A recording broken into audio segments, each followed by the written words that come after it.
සුබ දවසක්. අදත් සුපුරුදු පරිදි අමරණා මෙඩ්සර්ව් සුවිශේෂී වෛද්‍ය විද්‍යා channel එකකින් අද කතා කරන්නේ මේ සුලභ රෝග ලක්ෂණයක් සම්බන්ධව. අපි නිතර දකින රෝග ලක්ෂණයක්. මේ ඕනම කෙනෙකුට හැදිලා තියෙන එකක් ඇත්ත වශයෙන්ම. මොකක්ද ඒ රෝග ලක්ෂණය? කැස්ස. අපි දන්නවා මේ කැස්ස කියන රෝගී තත්ත්වය. සමහර අයට ඉඳලා හිටලා කැස්ස ඇති වෙනවා. සමහර අයට මේ ලෙඩක් විදිහට කැස්ස ඇති වෙනවා. සමහර අයට කැස්ස ඇති වෙලා ටික කාලෙකින් නැති වෙනවා. සමහර අයට මාස ගණන් කැස්ස තියෙනවා. ඉතින් මේක විවිධාකාර විදිහට තියෙනවා. මේ කැස්ස කියන එක බරපතල රෝගයක මූලික ලක්ෂණයක් වෙන්නත් පුළුවන්. ඉතින් අපි බලමු මේ කැස්ස කියන රෝගී තත්ත්වය එන්නේ ඇයි කියලා. ඉතින් මේ කැස්ස කියන තත්ත්වය ඇති වෙන්නේ අත වශයෙන්ම මේ අපේ ඇඟ ආරක්ෂා කරන ක්‍රියාවලියක එක ප්‍රතිඵලයක් විදිහට. අපි දන්නවා මේ අපේ හුස්ම ගන්න මාර්ගය ගත්තාම නාසයේ ඉඳලා පෙනහළු දක්වා දී වෙනවා. අපි කියනවා ශ්වසන පද්ධතිය. මේ ශ්වසන පද්ධතියේ මේ උගුරෙන් පහළ කොටසට අපි කියනවා ස්වරාලය. එතනින් පහළට යන්නේ පෙනහළු වලට. එතකොට මේ ස්වරාලය කියන කොටසේ ස්වර තන්ත්‍ර තියෙනවා. ස්වර තන්ත්‍ර වලින් තමයි කටහඬ ඇති කරන්නේ. ඉතින් මේ කැස්ස ඇති වෙන්නේ මේ ස්වරාලය කොටසින් මේ පෙනහළු තුරට වාතය ගමන් කරනකොට ඇත්ත වශයෙන්ම ඊටාම පිරිසිදු මට්ටමට ගේන්න ඕනේ. ඒ වාතයේ තියෙන දූවිලි අංශ අයින් කරන්න ඕනේ. වෙනත් විස බීජ තියෙනවා අයින් කරන්න ඕනේ. නැත්නම් පෙනහළු ආසාදනය වෙනවා. පෙනහළු වලට ප්‍රශ්නයක් ඇති වෙනවා. ඉතින් මේ කැස්ස කියලා කියන්නේ ඇත්ත වශයෙන්ම ආරක්ෂිත ක්‍රියාවක් විදිහට තමයි දක්වන්නේ ශරීරයේ තියෙන එකක් පෙනහළු තුරට යන විස බීජ අයින් කරන්න. ඒ වගේම දූවිලි අංශ වගේ අහිතකර කොටස් පාටිකල්ස් යනවා අයින් කරන්න තියෙන ක්‍රියාවලියක්. ඉතින් මේක සමහර තත්ත්වවලදී විශේෂයෙන්ම මේ රෝගී තත්ත්වවලදී පෙනහළු ආශ්‍රිතව ඇති වන ශ්වසන පද්ධතිය ආශ්‍රිතව ඇති වන රෝගී තත්ත්වවලදී මේක උත්සාහ කරනවා හැමතිස්සෙම මේ ඒ ඇතුළු වෙන විස බීජ අයින් කරන්න. ඒ රෝගී තත්ත්වය නිසා ඇති වෙන සෙම ඇති වෙනවනම් සෙම වැඩිපුර ඇති වෙනවනම් ඒක අයින් කරන්න උත්සාහ කරනවා. ඒක ප්‍රතිඵලයක් විදිහට තමයි මේ කැස්ස කියන තත්ත්වය ඇති වෙන්නේ අත වශයෙන්ම. අපි දන්නවා අපිට දූවිල්ලක් වැදුනොත් අපි දූවිලි තියෙන තැනක හිටියොත් එහෙම නැත්නම් මකුල් දැල් කඩන තැනක හිටියොත් එහෙම නැත්නම් දුමක් වැදුනොත් කැස්ස ඇති වෙනවා. එයි ඇති වෙන්නේ අර ශ්වසන පද්ධතියේ අර කාහිත කර ඒක අයින් කරන්න තමයි ඒ ආරක්ෂිත ක්‍රියාවලියක් විදිහට තමයි ඒක සිද්ධ වෙන්නේ. ඉතින් මේ කැස්සේ ප්‍රභේද තියෙනවා අත වශයෙන්ම. ප්‍රධාන වශයෙන්ම තියෙනවා මේ ඩ්‍රයි කෝෆ් වියලි කැස්ස. එහෙම නැත්නම් ප්‍රොඩක්ටිව් කෝෆ් කියලා එකකුත් තියෙනවා. ප්‍රොඩක්ටිව් කෝෆ් කියලා කියන්නේ මේ සෙම යනවා. දැන් වියලි කැස්සේ සෙම යන්නේ කැස්ස විතරයි. නමුත් අර ප්‍රොඩක්ටිව් කෝෆ් එකේදී මේ සෙම යනවා. මේක පැහැදිලිව තේරෙනවා නිදාට. එතකොට ඒ විදිහට අපිට කොටස් දෙකකට බෙදන්න පුළුවන්. ඩ්‍රයි කෝෆ්, ප්‍රොඩක්ටිව් කෝෆ් කියලා. ඊළඟට තවත් බෙදන්න පුළුවන් මේ කාලයත් එක්ක ගත්තාම අපි හිතමු එකපාරට මෙන්න හිටපු හැටියේ එක්කෙනෙකුට කැස්සක් ඇති වුණා. දැන් මේ කැස්ස සාමාන්‍යයෙන් ටික දවසක් අල්ලලා හිටියා. හැබැයි සති කීපයක් ඇද්දි සුව වුණා. අපි ඒකට කියනවා acute cough. ෂණිකව ඇති වෙන කැස්ස. ඉතින් මේ ෂණිකව ඇති වෙන කැස්ස acute cough එක සමහර විට සති දෙකක් තුනක් තියෙන්න පුළුවන්. එතනින් පස්සේ නෑ. සුව වෙලා යනවා. ඊළඟට බෙදන්න පුළුවන් මේ ටිකක් නිදන්ගත වෙන කැස්ස. ටිකක් කල් ගොඩක් නෙමෙයි. සාමාන්‍ය සති 8ක් විතර. සති 3 ඉඳලා සති 8ක් විතර කාලයක් යනවා. අපි කියනවා sub acute cough එකක්. පොඩ්ඩක් නිදන්ගත වෙලා. ඉතින් සමහර වෙලාවල් තියෙන මේ කැස්ස අල්ලලා හිටිනවා. කල් අල්ලලා හිටිනවා. දැන් මේ සති 8කට වැඩි කැස්ස තිබ්බොත් අපි ඒකට කියනවා chronic cough එකක්. නිදන්ගත කැස්ස. ඉතින් තවත් එකක් තියෙනවා තවත් බෙදලා මේ refractory cough කියලා එකක්. ඒ කියන්නේ මොන දෙයකටවත් අහන්නේ දිගටම කැස්ස පවතිනවා. ඉතින් ওই විදිහට කොටස් කීපයකට කැස්ස බෙදලා තියෙනවා. ඉතින් ඒ වගේම කැස්ස ගත්තාම අපිට ඇහෙන ශබ්දය අනුවත් කැස්ස බෙදන්න පුළුවන් ඇත්ත වශයෙන්ම. අපි කියනවා සමහරලාට මේ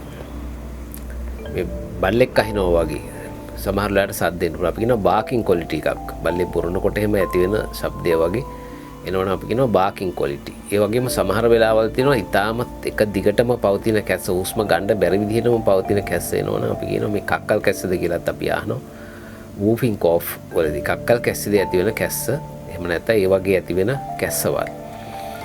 එහෙමත් එන්න පුළුවන්. එහෙම නැත්නම් වීස් එක තියෙන අයට අපි කියනවා මේ ඇස්මා ඇදුම තියෙන අයට එන කැස්ස. එතකොට අපිට ඇහෙනවා කීන් කීන් ගාලා රාවුන්ඩ් රූම් ගාලා සද්දෙත් ඇහෙනවා. අන්න එතකොට වීසිං නිසා එන කැස්ස. ඉතින් ඒ වගේ බෙදන්න පුළුවන් ඇත්ත වශයෙන්ම තවත් කොටස් වලට. ඒ වගේම සමහරව ඉන්නවා මේ කැස්ස කියන එක ඉක්මනට එනවා. අපි දන්නවා කුඩා ළමයි ගත්තාම මේ ළමයි ඉන්නවා පොඩි දෙයකටත්. ඉතින් පොඩි ආසාදනයක් ආවත් ළමයින්ට කැස්ස එනවා සමහර ළමයින්ට. පොඩි දුමක් වැදුනත් එනවා, දූවිලි එවුනත් එනවා, මකුල් දැල් කැඩුවත් එනවා. සමහර අයට කැස්ස අනිත් අයට වැඩි එන ගතියක් තියන අය ඉන්නවා. සමහර අය ඉන්නවා එහෙම ලේසියෙන් කැස්සක් හැදෙන්නේ නැහැ. එහෙමත් තියෙනවා. මොකද අර කැස්සට අපි කියනවා මේ more liable කියලා prone එහෙම නැත්නම් කැස්සට බරයි කියන ගතිය තමයි එකෙන් අදහස් කරන්නේ. ඉතින් තවත් මේ කැස්ස ඇති වෙන අවස්ථා තියෙනවා. ගොඩක් දුරටම තදබල විදිහට කැස්සක් ඇති වෙන අවස්ථාවක් තමයි මේ ඇලර්ජිස් වලදී. allergic conditions. දැන් allergic conditions කිව්වහම ගොඩක් හේතු තියෙනවා. කෑම බීම වෙන්න පුළුවන්, බේත් හේත් වෙන්න පුළුවන්. මේ පරිසරයේ තියෙන දෙයක් වෙන්න පුළුවන්, ඇඳුමක් වෙන්න පුළුවන්, දුමක් වෙන්න පුළුවන්. සමහරට කෙමිකල් එකක ෆියුම් එකක් වෙන්න පුළුවන්. ඉතින් ඒ වගේ ගොඩාක් જાති තියෙනවා මේ ඇලර්ජි වලට. මේ ඇලර්ජික් කන්ඩිෂන්ස් කියලා කියන්නේ. ඉතින් සමහර මේ පුස් වර්ග කියලා කියන්නේ මේ දිලීර වර්ග. අත වශයෙන් පුසක් කියන්නේ දිලීරයක්. සමහර මේ බාහිර පරිසරයේ තියෙන්න පුළුවන්. සමක තියෙන්න පුළුවන්, විශේෂයෙන්ම රෙක්සින් එකක තියෙන්න පුළුවන්. එහෙම නැත්නම් ගසක තියෙන්න පුළුවන්. පරිසරයේ තියෙනවා සමහරලාට. එහෙම නැත්නම් සමහර ඔය හතු වගේ දේවල් වවන උදවියේ ඉන්නවා. ඒ කාමරවල. අන්න ඒ වගේ වෙලාවල් වලටත් මේ කැස්ස ඇති වෙන්න පුළුවන්. ඉතින් මේ රෝගී තත්ත්ව රාශියක් තියෙනවා කැස්ස ඇති වෙන. විශේෂයෙන්ම මේ කැස්ස ඇති වෙනවා අර සයිනසයිටිස් කෝටර්ක ප්‍රදාහය කියන තත්ත්වෙ තිබ්බොත් ඇති වෙනවා. ඒ වගේම අපි සඳහන් කරනවා මේ upper respiratory tract infections කියලා. ඒ කියන්නේ උස්ම ගන්න මාර්ගය ආශ්‍රිතව ඇති වෙන ආසාදන. ඉහළ කොටසේ ඇති වෙන ඒවා upper respiratory tract, පහළ කොටසේ ඇති වෙන ඒවා lower respiratory tract infections කියලා කියන්නේ. ඉතින් පහළ කොටසේ ඇති වෙන එකට හොඳ උදාහරණයක් තමයි නියුමෝනියා. අපි කියනවා ඒක lower respiratory tract infection එකක් කියලා. නියුමෝනියා කියන තත්ත්වය පෙනහළු ආශ්‍රිතව ඇති වෙන්නේ. අන්න එතකොට කැස්ස ඇති වෙනවා. එහෙම නැත්නම් පෙනහළු ආශ්‍රිතව ඇති වෙන බ්‍රොන්කයිටිස් කියලා රෝගී තත්ත්වයක් තියෙනවා. ඒ කියන්නේ අර නාල පද්ධතිය, වාතය ගෙනියන නාල පද්ධතිය පෙනහළු වල තියෙන ආසාදනයේ වීම ප්‍රදාහය. අන්න එතෙන්දිත් තදබල කැස්සක් එන්න පුළුවන්. ඒ වගේම කලින් සඳහන් කළා ඇදුම කියන රෝගී තත්ත්වය. ඇදුම කියන රෝගී තත්ත්වයේදී අත් අවශ්‍යම වෙන්නේ මොකක්ද?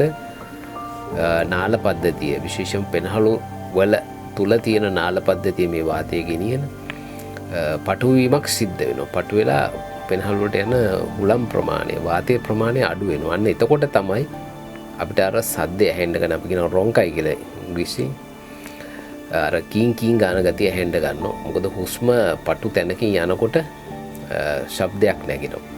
පළල් තැනකින් යනකොට ශබ්දය අඩු වෙනවා. අන්නේ තීරිය තමයි එතෙන්දි තියෙන්නේ මේ නාල පටු වීම නිසා. ඒ කියන්නේ පෙනහළු තුල තියෙන ඒ වාතය ගෙනියන අපි කියන බ්‍රොන්කියල් ට්‍රී එක කියලා ගහක අතු වගේ ඇත්ත වශයෙන් මේ නාල පද්ධතිය තියෙන්නේ. ඒක ස්පැසම් එකකට යනවා කියලා කියන්නේ. ස්පැසම් එකක් කියලා කියන්නේ ඒක සංකෝචන වීමක් සිද්ධ වෙනවා. ඒ ඇස්ම වලදී තමයි මේ තත්ත්වය සිද්ධ වෙන්නේ. ඒ වගේම මේ කැස්ස කල්ගත වෙනවා නම් අපි බැලිය යුතුම රෝගී තත්ත්වය තමයි විශේෂයෙන්ම ෂෙර් රෝගී තත්ත්වයේදී කියන එක. ඒක ඉතා වැදගත් වෙනවා. මොකද කල්පවතින කැස්සක් තියෙනවා නම් ඇත්ත වශයෙන්ම මේ පෙනහළු වල තියෙන ෂෙර් රෝගී තත්ත්වය අපි කියන TB කියන ටියුබකියුලෝසිස් ද කියලා බලන්න ඕනේ. මොකද අද කාලේ අපි දන්නවා මේ ෂෙර් රෝගී තත්ත්වය, පෙනහළු ෂෙර් රෝගී තත්ත්වය ගොඩක් අයට තියෙනවා. ඉතින් කියමනටත් කියන්නේ සති 2-3කට වැඩිය කැස්ස තියෙනවා නම් පපුව පරීක්ෂා කරගන්න ඕනේ කියලා සුසුකම් තියෙන වෛද්‍යවරයෙක් කරා විශේෂයෙන්ම එක්ස්රේ පරීක්ෂණයක් වගේ දෙයක් අරගෙන අන්න එතකොට තමයි මේ ෂෙර් රෝගී තත්ත්වය අඳුරගන්න පුළුවන් වෙන්නේ. ඒ වගේම කැස්ස ඇති වෙන්න පුළුවන් පෙනහළු ආශ්‍රිතව ඇති වෙන පිළිකා වර්ග නිසා. සමහරට මුලදී පිළිකාවක් එකපාරට අඳුරගන්නේ නැහැ. සමහරට මේ කැස්ස විදිහට එන්න පුළුවන්. කල්පවතින කැස්සක්. මේ කැස්ස එන්න වැඩි වෙනවා. සමහරට ඔන්න හිටපු ගමන් කැස්සත් එක්ක ලේ යන්න පුළුවන්. අන්න ඒක වැදගත් ලක්ෂණයක් වෙනවා ගොඩක් වෙලාවට. කැස්ස එක්ක ලේ යනවනම්. කැස්ස එක්ක ලේ යනවනම් එක්ක ෂෙර් රෝගී තත්ත්වය, එහෙම නැත්නම් පිළිකාවක්, එහෙම නැත්නම් තවත් පෙනහළු වල තත්ත්වයක් තියෙනවා බ්‍රොන්කියක්ටේසිස් කියලා. පෙනහළු වල සිදුරු ඇති වෙලා අන්න ඒ වගේ සෙම රැඳිලා සෙම නරක් වෙලා මේ තුවාල වගේ ඇති වෙලා ලේ යන්න පුළුවන්. සෙමත් එක්ක ලේ යන්න පුළුවන් මේ බ්‍රොන්කියක්ටේසිස් කියන රෝගී තත්ත්වයේදී. ඉතින් ඒ වගේම කැස්ස ඇති වෙන තවත් රෝගී තත්ත්ව ගණනාවක් තියෙනවා. මම කලින් සඳහන් කළා මේ upper respiratory tract infections කියලා. ඒ කියන්නේ සාමාන්‍ය මේ වෛරස් ආසාදන බොහෝ දුරටම මේ ශ්වසන පද්ධතිය ඉහළ කොටස ආසාදන ගත්තාම අපි දන්නවා මේ ඉන්ෆ්ලුවෙන්සා වෛරස් එක. ඒ අරුණාම තියෙන පැරා ඉන්ෆ්ලුවෙන්සා වෛරස් එක. ඒකම තියෙන කොරෝනා වෛරස් එක. මේ වෛරස් ආසාදන නිසා විශේෂයෙන්ම සෙම්පතිස්චාව ඇති කරන වෛරස් ආසාදන නිසා කැස්ස ඇති වෙන්න පුළුවන්. එතකොට මේ කැස්ස ඇති වුණාම එම වෛරස් ආසාදන නිසා ඒ වෛරස් ආසාදන සුව වෙනකොට කැස්ස සුව වෙලා යනවා. මේ සමහර වෙලාවල් තියෙනවා මේ රෝගීන් එනවා මේ වෛරස් ආසාදන හැදිලා එක්ක ඉන්ෆ්ලුවෙන්සා එහෙම නැත්නම් පැරා ඉන්ෆ්ලුවෙන්සා වගේ රෝගී තත්ත්වයක්. අපිව පරීක්ෂා කරන්න යන්නේ නැහැ අත වශයෙන්ම මේ ටෙස්ට් වලින් කලාතුරකින් තමයි පරීක්ෂා කරන්නේ. විශේෂයෙන්ම පහුගිය කාලේ නම් කොරෝනා වලට ගොඩක් පරීක්ෂණ සිද්ධ කරා. දැන් ඒකත් සිද්ධ කරන්න නැති මට්ටමකටම ඇවිල්ලා තියෙන්නේ. ඊටාම කලාතුරකින් තමයි අත්‍යවශ්‍ය කාරණේකින් තමයි සිද්ධ කරන්නේ. ඉතින් මෙවැනි ආසාදන ආවම මේ කැස්සත් එනවා. මේ රෝගීන්ට එකපාර අඩු වෙන්නේ නැහැ ඖෂධ දුන්නට. කැස්ස අඩු වෙන්නේ නැහැ. ටිකක් කල් තියෙනවා. ඉතින් බෙහෙත් ගත්තත් රෝගීන්ට සතුටුදායක නැහැ. මොකද කැස්ස අඩු වෙන්නේ නැති හින්දා. ඒකට යම්කිසි කාල සීමාවක් කරලා ඉතින් ඉවසලා ඉන්න වෙනවා පොඩ්ඩක් අඩු වෙනකම්. අද වශයෙන් මේ ලංකාවේ බෙහෙත් කරන්න ගියමත් පොඩි ගැටලුවක් තියෙනවා. මේ ඉක්මනට සුව වෙන්න ඕනේ. ඉතින් මට උදාහරණ වශයෙන් කියන්න පුළුවන් මේ ඉතාලියෙන් නව ශ්‍රීලන්තය වගේ දියුණු රටවල් වල එකපාරට බෙහෙත් දෙන්නේ. ඒගොල්ලොත් ඔය සමහරලාට මොන හරි තම්බලා බොන්න වගේ දේවල් තමයි කියන්නේ. ඉතින් අපේ රටේ සමහරව හිතනවා මේ බෙහෙත්ම ඕනයි කියලා රෝගයක් හැදුනා. පොඩ්ඩක් ඉවසලා ඉන්න පුරුදු ගතියක් නැහැ. එහෙම එකකුත් තියෙනවා. ඉක්මනට සුව කරගන්න ඕනේ. අත් වශයෙන්ම දැන් මේ ආරක්ෂිත ක්‍රමවේදයක් විදිහට කැස්ස තියෙන්නේ. සමහරට කැස්ස තියෙන එකත් හොඳයි සමහර වෙලට ටිකක්. අර උගුරේ ආසාදන තත්ත්වය එහෙම නැත්නම් උගුර ඉරිටේට් වෙන එක. උගුරට විස බීජණයක පොඩ්ඩක් මේකෙන් මගහැරීමක් සිද්ධ වෙනවා. මේක කැස්ස ආපුවම තද කරගෙන ඉන්න හොඳත් නෑ අත් වශයෙන්. ඉතින් මේ දේවල් තියෙනවා. දැන් සමහරුන්ට බයක් තියෙනවා මේ කැස්ස තිබුණොත් තැනකට යන්න බැති. එහෙම දෙයක් තියෙනවා. එතකොට මේ කොරෝනා කියලා හිතයිද? නැත්නම් මේ ෂාය රෝගය කියලා හිතයිද? අන්න එහෙම බයකුත් තියෙනවා එතන පොඩි. නමුත් ඉතින් කැස්ස තියෙන කෙනෙක් ඇත වශයෙන්ම කැස්ස තියාගෙන ගමන් බිමන් යන්න හොඳ නෑ. සෙනගක් ඉදිරියට යන්න හොඳ නෑ ඇත වශයෙන්ම. ඉතින් ආරක්ෂිත ක්‍රම යොදාගෙන තමයි යනවා නම් යන්න ඕනේ. මේ හරි ක්‍රමයට මාස්ක් එකක් වගේ මුහුණු ආවරණයක් දාගෙන. ඉතින් මේ කැස්ස කියන රෝගී තත්වය මේ රෝග ලක්ෂණය ආවොත් කළ යුතු දේ තමයි ඒක එන්නේ ඇයි කියලා බලන එක. හේතුව බලන එක. ඒක ඉතා වැදගත් වෙනවා. හේතුව බලලා හේතුවටයි බෙහෙත් කරන්න ඕන. නිකන් කැස්සට සමහර උදවිය පුරුදු වෙලා ඉන්නවා මේ සිරප් එකක් බීලා හොඳ කරගන්න. එහෙම හොඳ වෙන වෙලාවලුත් තියෙනවා. නමුත් බරපතල රෝග තියෙන්න පුළුවන් ඔය අතරේ. ඒක නිසා සුදුසුකම් තියෙන වෛද්‍යවරයෙක් ලවාම බේතක් කරගන්න එක ගොඩක් හොඳයි. කල්ගත වෙලා නම් ඉතින් ගොඩක් වෙලාට වෛද්‍යවරු පරීක්ෂණ ලියලා දෙනවා. ඒ පරීක්ෂණ සිද්ධ කරන්න ඕනේ ඇත්ත වශයෙන්ම. එහෙම සිද්ධ කළොත් තමයි හරි නිගමනයකට එන්න පුළුවන්. මොකද කල්ගත වෙනවා නම් රුධිර පරීක්ෂණ විතරක් මදි. සමහරට එක්ස්රේ පරීක්ෂණ සිද්ධ කරන්න වෙනවා. ඉතින් හැමතිස්සෙම කැස්ස තියෙන රෝගීන්ගේ පාවිච්චියකුත් ඕනේ. මොකද්ද පාවිච්චිය? ඉතින් ගොඩක් වෙලාවට උණු වතුර භාවිතා කරන්න ඕනේ. ස්නානය අඩු කරන්න ඕනේ. අර දූවිලි වගේ මකුළු දැල් වගේ එහෙම නැත්නම් මේ සීතල දේවල් පරිසරයේ තියෙන ඔය සත්තුන්ගේ ලොම් එහෙම නැත්නම් මල් වල පරාග වර්ග ඒ වගේ දේවල් වැළකීලා ඉන්න ඕනේ. අලුත් ඇඳුම් අඳිනවා නම් සෝදලා අඳින්න ඕනේ. ඔය පාපිසි ගසනවා නම් ෆෑන් පෙති සුද්ධ කරනවා නම් කර්ටන් සුද්ධ කරනවා අනිවාර්යයෙන්ම ඒ ආරක්ෂිත ක්‍රමයක් යොදාගෙන කරන්න ඕනේ. ගොඩක් අයට දෙන උපදේශක් තමයි කැස්ස එනවනම් මේ ගෙදර දොර අතුපතු ගන්නකොට මකුළු දැල් කඩනකොට ගොඩක් වෙලාවට අවසන් නැතුව මේ වැකියුම් ක්ලීනර් එකක් පාවිච්චි කරනවා නම් ගොඩක් හොඳයි. එහෙම නැත්නම් තෙත මොප් එකක් පාවිච්චි කරනවා නම් ගොඩක් හොඳයි. ඉතින් තමන්ගේ පාවිච්චියකුත් ඕනේ ඇත්ත වශයෙන්ම. ඒකත් කරන්න ඕනේ කැස්ස එන රෝගී. දැන් මේ කොරෝනා වල භයානක තත්ත්වය පහව ගිහින් තියෙන නිසා දැන් මුහුණු ආවරණත් පැළඳීම අනිවාර්යයක් නැති නිසා සමහර උදවිය එච්චර තැකීමක් කරන්නේ කැස්ස තියෙන උදවිය පිරිසක් ඉදිරියට යනකොට මේ අපි දකිනවා මේ බෙහෙත් ගන්න එනකොට සමහර උදවිය කැස්ස තියාගෙන මුහුණු ආවරණය නැතුව එනවා. ඉතින් පුරුද්දක් විදිහට විශේෂයෙන්ම මේ කොරෝනා කියන රෝගය ඇතා හෝ නැතා කැස්ස තියෙන රෝගියෙක් ඉන්නවනේ අනිවාර්යෙන් මුහුණු ආවරණය පැළඳගෙන තමයි අදාළ තැනට යන්න ඕනේ. වෛද්‍යවරයෙක් මුණ ගැහෙන්න හරි ප්‍රසිද්ධ ස්ථාන වල යනවා නම් වෙනත් අය ගැවසෙන ස්ථානවල අනිවාර්යයෙන්ම තමන් මාස්ක් එකක් දාන්න ඕනේ. ඒක ඉතා වැදගත් වෙනවා. නැත්නම් මොකද වෙන්නේ බෝ වෙන රෝගයක් තිබුණොත් අනිත් කෙනාට බෝ වෙනවා බිඳිති හරහා. ඒක ඉතා වැදගත්. මුහුණු ආවරණය පළඳින එක කැස්ස තියෙන රෝගියා. ඉතින් දැන් ඔයගොල්ලන්ට පැහැදිලි කැස්ස කියන රෝගී තත්ත්වය මොකද රෝග ගණනාවක රෝග ලක්ෂණයක් විදිහට එන්න පුළුවන්. ඉතින් අදත් මම සමුගන්නවා අමරණ මෙඩ්සර්ව්ස් විශේෂ වෛද්‍ය channel එකකින්. සුබ දවසක් ඔබ සියලු දෙනාට. නැවත මුණ ගැසෙමු අලුත් දෙයක් සමග.